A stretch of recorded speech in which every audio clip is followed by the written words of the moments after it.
Hello mga kalabs! Kumusta po kayo?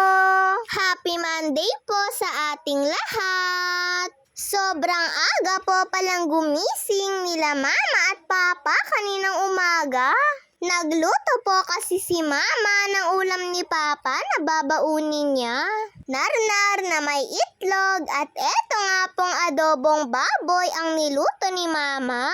Nakaligo na rin po pala si papa sa mga oras na yan.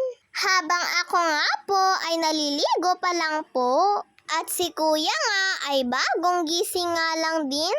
At pagkatapos ko nga pong maligo ay nagbihis na nga din po ako mga kalabs. At nauna na nga din po si papa na umalis. Eto po pala munang adobong baboy ang inalmusal ko. Pero pinipili ko nga lang po itong patatas niya.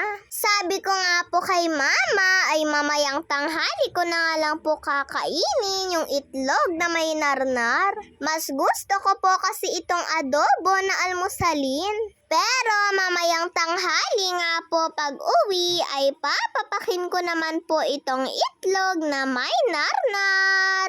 Masarap din naman po kasi ito mga kalabs at eto nga po yung gustong gusto ko po. Pero magkaiba po pala ng luto si papa at si mama sa narnar. Si papa po kasi ay ginigisa niya po muna yung narnar at inaadobo niya nga po ito bago niya po ito lagyan ng itlog. Pero si mama ay pinaghalo niya na nga lang po yung itlog at saka po yung narnar. Pagkatapos ay tinimplahan at saka pinrito. Pero kahit magkaiba naman po ng luto ay parehas naman po itong masarap. Panay nga din po ang tingin ko sa TV mga kalabs. Nagagandahan po kasi ako sa boses sa batang kumakanta. Hillsong po pala itong pinapakinggan namin ni mama at ang sarap-sarap nga po itong pakinggan. At pagkatapos ko nga pong kumain at nag-toothbrush, eto nga at paalis na rin po ako sa bahay. Patatawirin nga lang po ako ni mama mga kalabs. At syempre, ganun pa rin po, wala pa rin po akong kasama sa pagpasok. Pero nagulat nga po si mama mga kalabs dahil kakaalis ko nga lang po ng bahay ay dumating na naman nga po ako. Paano naman po kasi mga kalabs, nagbihis pa po ako ng uniform. Ewan ko po ba mga kalabs, Monday po pala ngayon at sinabi po ni ma'am sa amin noon na mag full uniform po kami. Pero nakalimutan ko nga po mga kalabs. Mabuti na nga lang po at sinamahan po ako ng kaklase ko. Sa sobrang hingal nga po namin, sabi ni mama ay uminom daw po kami ng tubig. Tumakbo po kasi kami mga kalabs, pauwi po dito sa bahay. At syempre, dahil pinagpawisan na nga po kami, sabi ni mama ay magpulbos na nga daw po kami. Para naman daw po mabawasan yung pawis namin.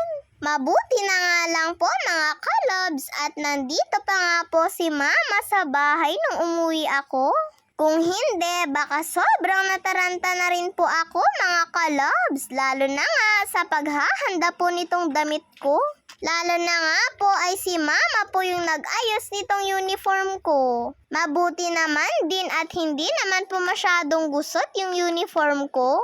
Pagkalaba daw po kasi ni mama dito ay sinampay niya daw po pala kaagad sa cabinet ko. Kaya okay na nga lang din po na hindi na po naplansyahan.